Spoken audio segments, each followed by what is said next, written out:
आणविक युग कहलाता है। इस बौद्धिक वैज्ञानिक आणविक युग में मनुष्य एक प्रश्न उठा रहा है कि हम साधु की संगत क्यों करें, साधु की संगत करने से क्या मिलेगा। क्योंकि हर आदमी कुछ चाहता है, कृषि व्यापार और सर्विस से धन मिलता है, तो प्रश्न करता है कि साधु की संगत से हमें क्या मिलेगा। कुछ लोग विनोदी प्रकृति के होते हैं, वो कहते हैं साहब मिलने की बात तो बहुत दूर है, घर में जो होगा वो भी खर्च होगा। आंशिक सत्यता है, किंतु साधु की संगत से जो मिलता है वो संसार में सबसे मूल्यवान चीज है। आपके मन में एक प्रश्न उठता होगा, क्या धन से भी कोई चीज ज्यादा मूल्यवान होती है? धन के लिए तो लोग सुबह से देर रात तक परिश्रम करते हैं। धन से भी एक चीज ज्यादा मूल्यवान है, वो है सद्बुद्धि। आदमी के पास धन हो और सद्बुद्धि न हो तो आदमी का जीवन अभिशाप बन जाता है। वो न खाने योग्य चीज खाने लग जाता है, न पीने योग्य चीज पीने लग जाता है, न करने योग्य कर्म करने लग जाता है। उसका जीवन अपने लिए, समाज के लिए अभिशाप हो जाता है और सदा के लिए जीवन कलंकित हो जाता है। धन एक ऐसा साधन है कि आदमी के पास धन हो, साथ में सद्बुद्धि हो, तो सद्बुद्धि के द्वारा जो समाज की सेवा करता है, कुछ ऐसी चीजें बनवा देता है जो जीवन से अधिक समय तक रहती हैं, वे चीजें आदमी के नाम को अमर कर देती हैं। जो आदमी अपना नाम अमर करना चाहता है उसे दो में से एक काम करना होगा, पढ़ने लायक लिखना होगा या लिखने लायक करना होगा, तभी आदमी का नाम अमर होता है। आज सदगुरु कबीर साहब नहीं है, किंतु पढ़ने लायक उन्होंने बीजक देकर गए। बीजक के नाते आज पूरे विश्व में सदगुरु कबीर साहब की चर्चा हो रही है। महाराज गोस्वामी जी आज नहीं है, किंतु आज गोस्वामी जी की कृति रामायण है। रामायण के नाते देखो उनका नाम अमर है। रामायण का सबसे अच्छा प्रचार हमारे छत्तीसगढ़ में देखने को मिलता है। तो पढ़ने लायक लिखना होगा या लिखने लायक करना होगा। लिखने लायक करने के लिए धन चाहिए। आदमी के पास सद्बुद्धि हो तो प्राप्त शक्तियों का वो सदुपयोग करता है और वो शक्ति वरदान बन जाती है। लोक में मान्यता है हेल्थ इज वेल्थ, तंदुरुस्ती हजार नियामत है।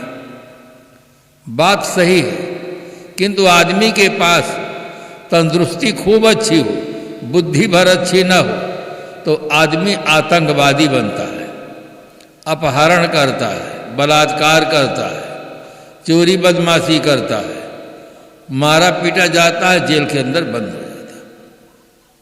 स्वास्थ्य भी वरदान तभी बनता है जब आदमी के अंदर सद्बुद्धि हो, माता पिता गुरुजनों की सेवा करता, राष्ट्र निर्माण के लिए श्रम करता, तब स्वास्थ्य वरदान बनता है।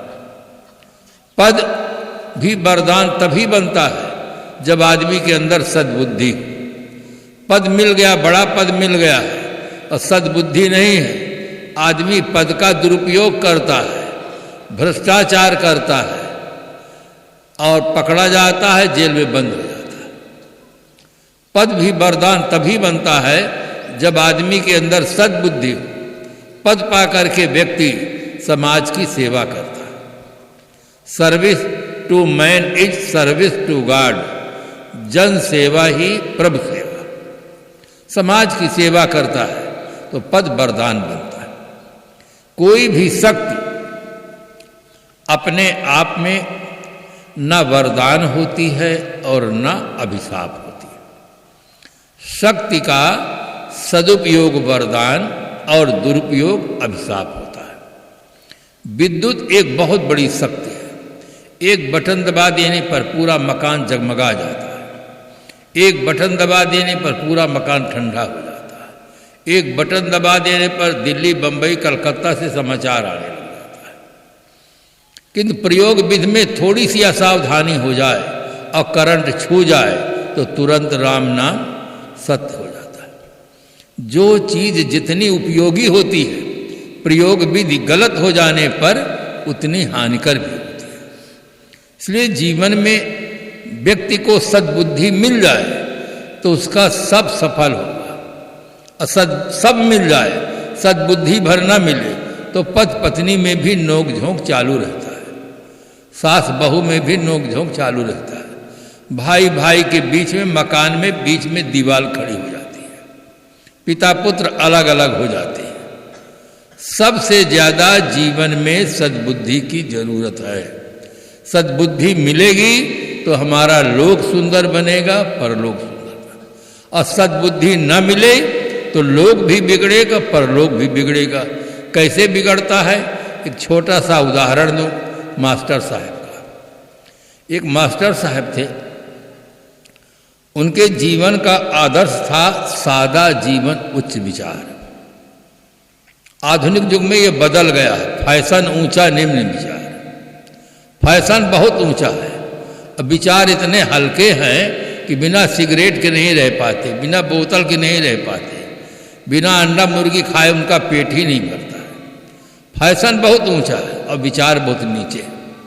मास्टर साहब सही समय से विद्यालय जाते, बच्चों को बहुत प्यार से पढ़ाते, आज का काम आज करते। सभी लोग उनकी प्रशंसा करते थे। जिस व्यक्ति की प्रशंसा होती है उसके शरीर की नहीं, उसके गुणों की प्रशंसा होती है। गुणा पूजा स्थानम गुणिषु न चा लिंगम न चा वया। गुणवान के गुणों की पूजा होती है। तो उनके जो स्वभाव था, कर्तव्य निष्ठा थी, प्रेम था, उसकी सब लोग प्रशंसा करते थे। समय से सब काम करते। उसी विद्यालय में कुछ ऐसे भी शिक्षक थे जो थोड़ा विनोदी प्रकृति के थे। उन्होंने कहा, मास्टर साहब रोज धोती कुर्ता पहन कर आते हो, अरे एक पायजामा सिला लीजिए, कभी कभी पायजामा और कुर्ता पहन कर आइए। मास्टर साहब ने सोचा कि इसमें कोई बहुत बड़ी बात नहीं है, इनका मन है, चलो पायजामा सिला लेते हैं। पायजामा सिलाए। सीने वाले ने थोड़ी सी असावधानी कर दी, पायजामा को 4 अंगुल लंबा सिल दिया।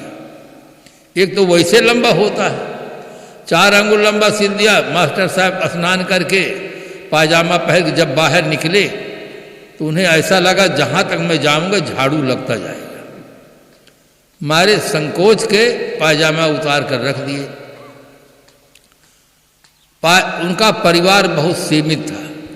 परिवार में कुल 4 सदस्य थे, माँ, बहन, पत्नी और स्वयं। 4 सदस्य थे। सरकार कहती है छोटा परिवार सुखी परिवार। ये उपयुक्त नारा नहीं है, उसमें चिंतन होना चाहिए। ठीक से चिंतन दे करके राजनेताओं को तब कहना चाहिए। बहुसंतान बहुसंताप, कम संतान कम संताप और ना संतान ना संताप। जितनी संतान बढ़ेगी उतना संताप बढ़ेगा, चिंता बढ़ेगी, समस्या बढ़ेगी, घर में बढ़ेगी, समाज में बढ़ेगी, देश में बढ़ेगी। कम संतान कम संताप होगा। आप देखिए कौरव पांडवों का। कौरव को बहुत बड़ा परिवार था, 100 भाई थे। अंतिम रिजल्ट क्या निकला? बहुत बड़े बड़े परिवार वालों का आप इतिहास उठाकर देखो, अंतिम में रिजल्ट गलत आता। छोटा परिवार था, मास्टर साहब सीधे माँ के पास जाते हैं, माँ को प्रणाम करते हैं, माँ से निवेदन करते हैं कि माँ, कुछ शिक्षक बंधुओं के कहने से मैं एक पायजामा सिलवाया हूँ, 4 अंगुल लंबा है, आप नाप करके काट करके सिल करके रख देंगे। माँ ममता की मूर्ति होती है, माँ का हृदय बड़ा विशाल होता है। जितने प्यार से माँ बच्चे का पालन पोषण करती है, बिरले कोई व्यक्ति होंगे उतनी श्रद्धा से माँ की सेवा करते हैं। एक माँ 2-3 बच्चों का पालन पोषण करके बड़ा बना देती है, और 2-3 बच्चे मिल करके भी एक माँ की सेवा नहीं कर पाते हैं। सेवा करना तो बहुत दूर रहा, आज हमारे पढ़े लिखे भाई लोग क्या कहते हैं, हम दो, हमारे दो, माता पिता को वृद्धाश्रम में दो। माता पिता को घर में देखना ही नहीं चाहते, वृद्धाश्रम में भेज देते। एक पत्नी बहुत जिद कर ली कि आप अपने माता पिता को वृद्धाश्रम में भेजिए, इनके मुख से लार निकलती है, नाक से पानी निकलता, मैं थाली नहीं मांजूंगी, आप इनको वृद्धाश्रम में भेज दो। और वो जो व्यक्ति था बहुत माँ का भक्त था, उसने कहा माँ ने मुझे कितना प्यार से पाला पोसा है, मैं नहीं भेज सकता हूँ। कहा आपको भेजना हो, नहीं भेजेंगे तो मैं चली जाऊँगी। अब नाराज होकर के मैं चली जाऊँगी। अब वो थोड़ा हल्के स्वभाव के थे, उन्होंने कहा तुम जाओ नहीं, मैं उपाय करता हूँ। क्या उपाय करोगे? कहा आपकी माँ और ये दोनों को भेज देता हूँ, दोनों एक साथ रहेंगे तो कम से कम बोलने वाला तो कोई साथ में चाहिए। कहा आप मेरी माँ को कैसे भेजेंगे? कहा फिर तुम मेरी माँ को कैसे भेजोगे? जब तुम अपनी माँ को नहीं भेज सकते तो मैं अपनी माँ को कैसे भेजूंगा? समाधान खोजना चाहिए बंधुओं। माँ और पिता को कभी वृद्धाश्रम में नहीं भेजना चाहिए। कितने प्यार से अरमान से आपको पाला पोसा, पढ़ाया लिखाया, योग बनाया, शादी किया, और जब माँ वृद्ध हो गई, पिता वृद्ध हो गए तो आप उनको वृद्धाश्रम में भेजना चाहते, घर में देखना भी नहीं चाहते। अब माँ कहने लगी बेटा क्या करूं, आंख कमजोर हो गई। A word to the wise कहा जाता है, बुद्धिमान के लिए एक शब्द पर्याप्त होता है। मास्टर साहब तुरंत समझ गए कि माँ की आंखें कमजोर हैं। उन्होंने तुरंत कहा माँ मुझसे भूल हुई, मैं ये काम बहन से करवाता। बहन के पास ले गए पायजामा। जैसे बहन को कहते हैं कि 4 अंगुल लंबा हो गया, इसे काट करके सिल के रख देना। बहन रजोगुण स्वभाव की थी, सीधे जवाब देती है कि जब आप वेतन पाते हैं तो किसी और के हाथ में देते हैं, और जब काम कराना होता तो मेरे पास आते हैं। जाओ मैं आपका काम नहीं करूँगी। सीधे मास्टर साहब को उत्तर मिला कि आप किससे काम कराएंगे? श्रीमती जी के पास। मास्टर साहब बहुत शांत प्रकृति के थे। बूंद अघात सहहि गिरि कैसे, और खल के बचन संत सह जैसे। संत स्वभाव था। पायजामा को लिए श्रीमती जी के पास पहुंच गए। जैसे श्रीमती जी से कहे कि ये पायजामा 4 अंगुल लंबा है, समय मिलने पर काट के सिल के रख देना, श्रीमती जी लंबी सांस लेने लगी। सुबह मैं 4 बजे उठती हूँ, 10 बजे रात तक मशीन की तरह काम करती हूँ। सारा काम आप मुझसे ही करवाना चाहते हैं? अरे ये काम तो आप माँ से करवाइए, माँ वृद्ध है, ये काम आप बहन से करवाइए। सिलाई भी जानती हैं, उनके ऊपर घर की कोई जिम्मेदारी भी नहीं है, ये काम तो मैं नहीं करूँगी, आप अपने बहन से करवाइए। इन दोनों का रिश्ता क्या होता है? ननंद और भौजाई। ननंद का अर्थ होता है ना धन आनंद बराबर ननंद। जिसके संबंध से भावज को कोई आनंद न मिले उसका नाम है ना नंद।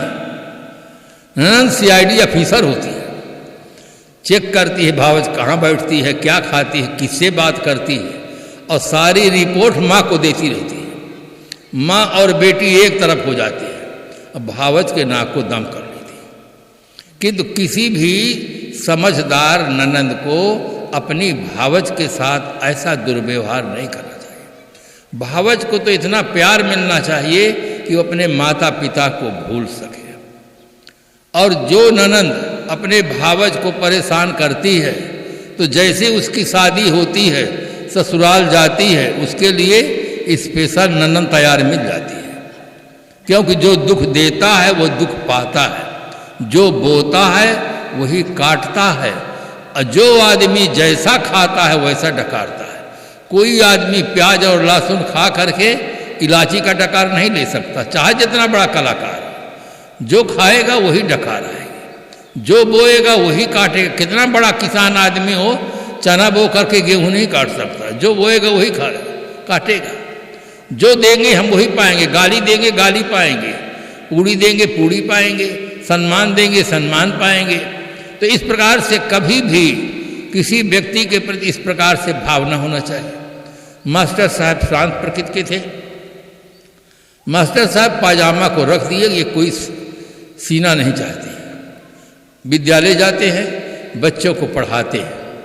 समय बीता, माँ सोचने लगी मेरा बेटा बहुत दिनों के बाद एक छोटा सा काम बताया, मैं अपनी मजबूरी बता दी। मेरा बेटा कुछ नहीं बोला, चुपचाप चला गया।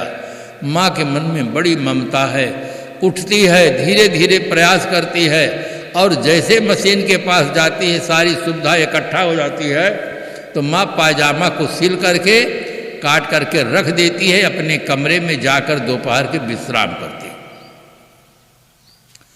बाहर से घूम करके बहन आती है, उसके विचारों में परिवर्तन हुआ कि भाई कमाता है, हम सब खाते। भाई ने छोटा सा काम बताया, मैं इनकार कर गई, मुझसे बड़ी भूल हुई। वो पश्चाताप करती है, वो भी पायजामा को उठाती है, 4 अंगुल नाप करके वो भी काट करके सिल के रख देती है। और जब श्रीमती जी को फुर्सत मिलती है तो श्रीमती सोचने लगी कि आज मुझसे बड़ी भूल हो गई। जिस पति को पाने के लिए मैंने खुशी में आकर माँ को छोड़ दिया, पिता को छोड़ा, भाई छोड़ा, सखी सहेलियों का प्यार छोड़ दिया, गांव छोड़ दिया, आज पति ने एक छोटा सा काम बताया, मैं इनकार कर गई और कहे कि बहन से करा लो। बहन के ऊपर उनकी क्या जिम्मेदारी है, मुझसे कराना चाहिए।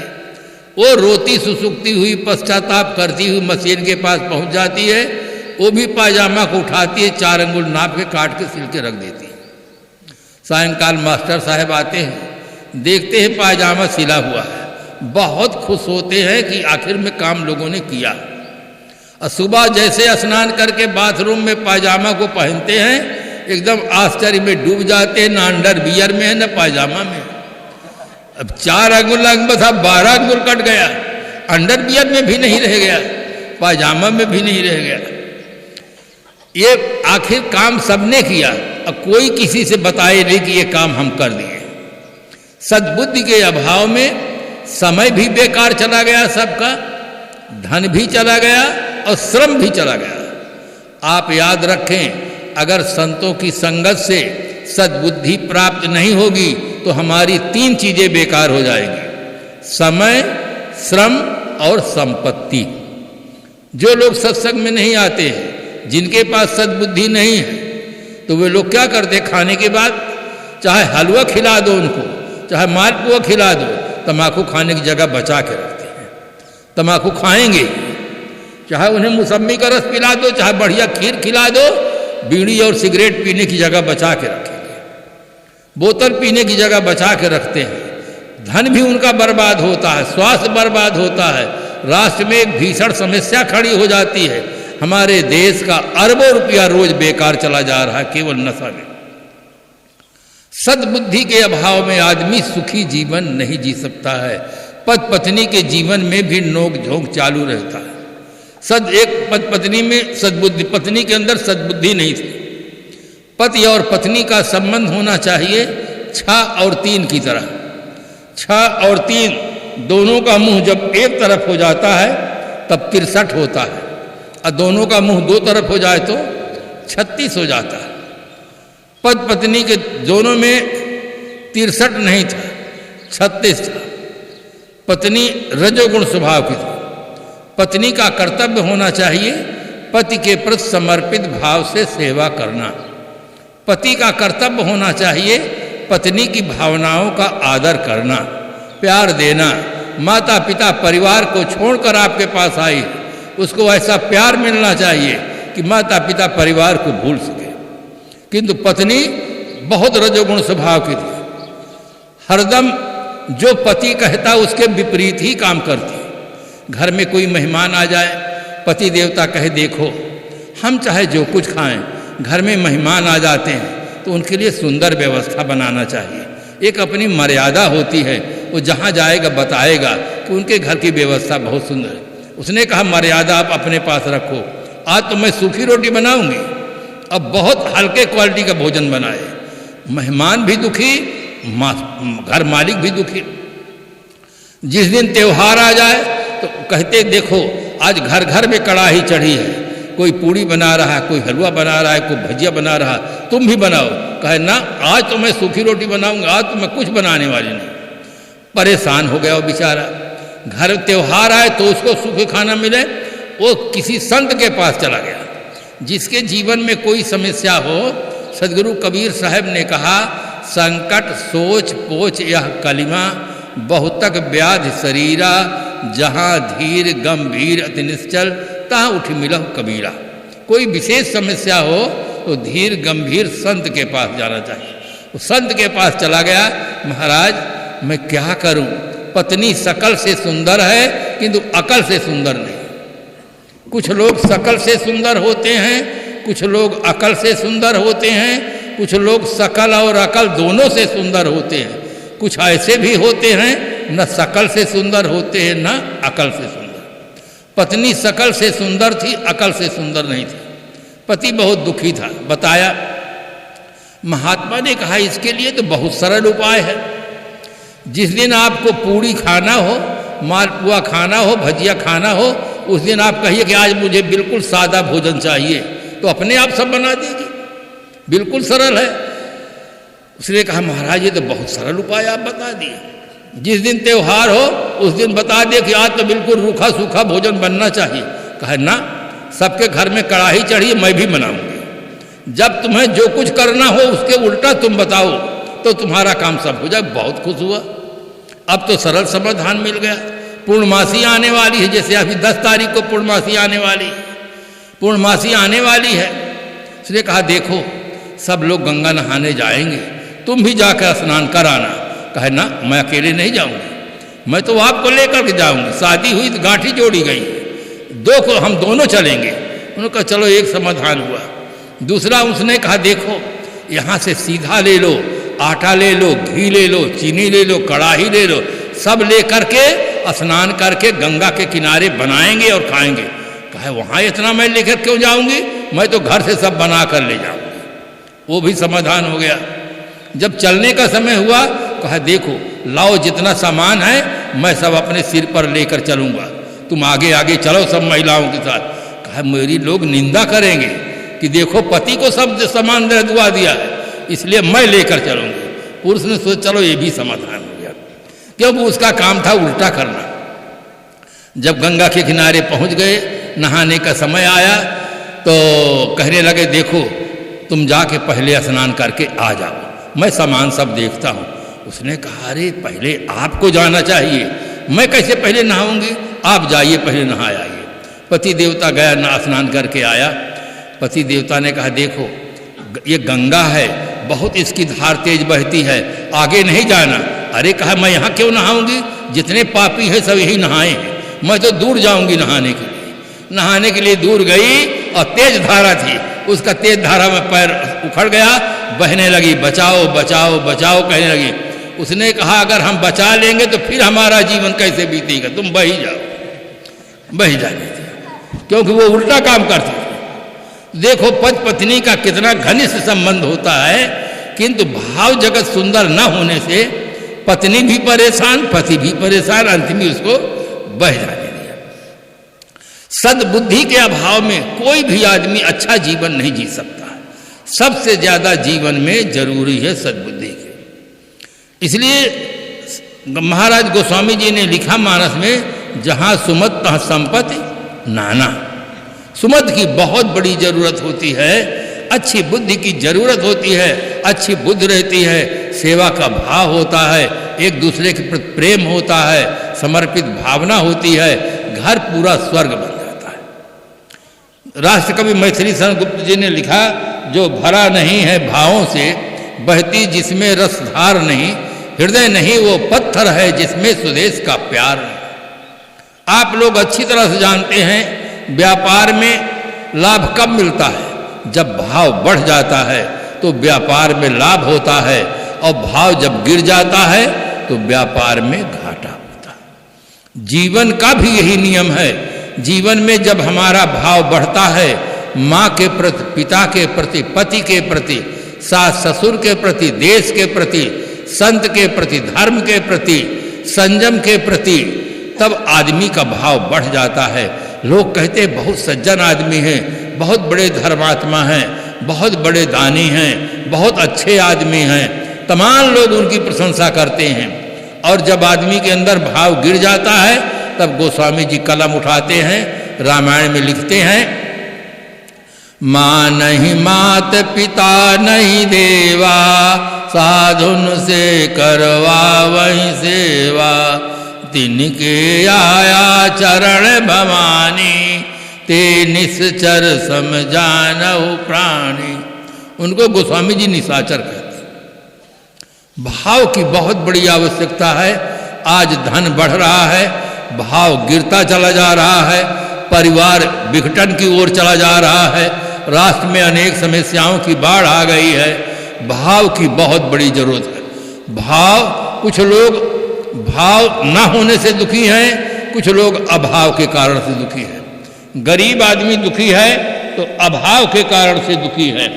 कुछ लोग प्रभाव के कारण से दुखी हैं, दूसरे के प्रभाव देख करके भीतर भीतर जलते रहते हैं, कुढ़ते रहते हैं कि लोग इन्हीं को क्यों मानते, हमको क्यों नहीं मानते, इनका परिवार बहुत सुखमय दिखाई देता है, हमारा परिवार क्यों पीछे चला जा रहा है। प्रभाव से दुखी है।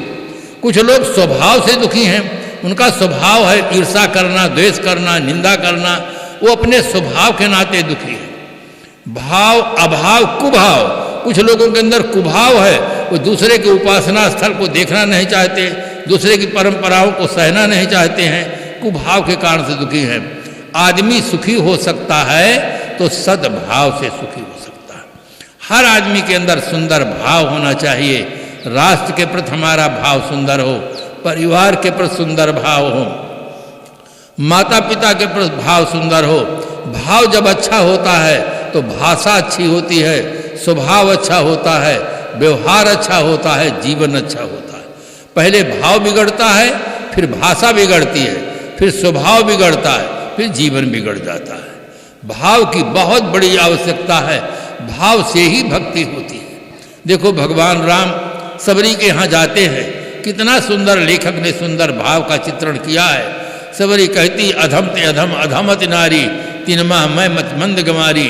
अपने इस प्रकार से एक सरल हृदय का परिचय देती है। भगवान राम का हृदय भर जाता है और कह बैठते हैं, कह रघुपत सुन भामिन बाता, मानव एक भगत कर नाता।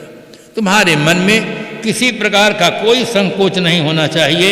मैं एक भक्ति का नाता मान करके तुम्हारे पर्णकुटी पर आया हूँ और कुछ नाता नहीं। कितना सुंदर भाव है। भक्ति का नाता सबसे पवित्र नाता है। यहाँ जो संत समाज उपस्थित है ये केवल भक्ति के नाते से उपस्थित है। इसी नाता से व्यक्ति को ज्ञान प्राप्त होता है, बोध प्राप्त होता है, जीवन सार्थक होता है।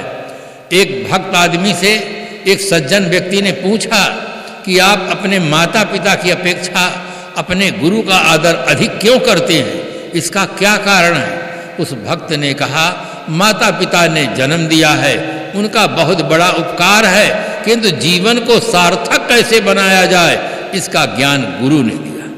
अगर गुरु ने ज्ञान नहीं दिया होता तो ये हमारा जीवन सार्थक नहीं होता, एक अच्छा जीवन जीने का हमें सौभाग्य नहीं प्राप्त होता। इसलिए जीवन में माता पिता के प्रति, गुरुजनों के प्रति, संतों के प्रति सुंदर भाव होना चाहिए। भगवान राम अपने भाव जगत में आकर कहते हैं कि प्रभुता तज प्रभु कीन स्नेहु, भयो पुनीत आज मम गेहू। हे भगवान, आपके शुभागमन से आज हमारा घर पवित्र हो गया। ये क्या है? सुंदर भाव है। भाव की बहुत बड़ी आवश्यकता है। भाव से भक्ति होती है। हमारे घरों में भी भाव ऐसा होना चाहिए। माँ के प्रति, पिता के प्रति, पति के प्रति सुंदर भाव हो, भाषा सुंदर हो, घर हमारा स्वर्गमय रहे। लोग मरने के बाद स्वर्ग की कल्पना करते हैं, वो केवल कपोल कल्पित है। कहीं स्वर्ग, कहीं कोई लोक विशेष नहीं है कि वहाँ जाते हों। ये आदमी को समझाने के लिए एक तरीका है। जैसे छोटा बच्चा रोता है, माँ कहती देख बेटा वो चंदा मामा ऊपर है आकाश में, और चंदा मामा आओ जा, दूध का कटोरा लाओ, बच्चा को पिलाओ जा। बच्चा देखने कहाँ कटोरा है, कहाँ दूध है। माँ इशारा करती चंद्रमा की ओर, देखने लग जाता, रोना वो बंद कर देता है। माँ का उद्देश्य पूरा हो जाता है। माँ यही चाहती है कि मेरा बेटा रोना बंद कर दे। इसके लिए चंदा मामा के लिए वो कहती है, और कभी रोना नहीं बंद करता तब तो चुप रहो, जानवर आएगा उठा ले जाएगा। भय बताती है। उसका रोना बंद कराने के लिए माँ दो उपाय करती है, प्रलोभन देती है और भय बताती है। सरकार भी दो उपाय करती है। अगर आदमी अच्छा काम करता है तो उसको और आगे प्रमोशन करते हैं, और बुरा काम करता है तो उसको नीचे करते हैं।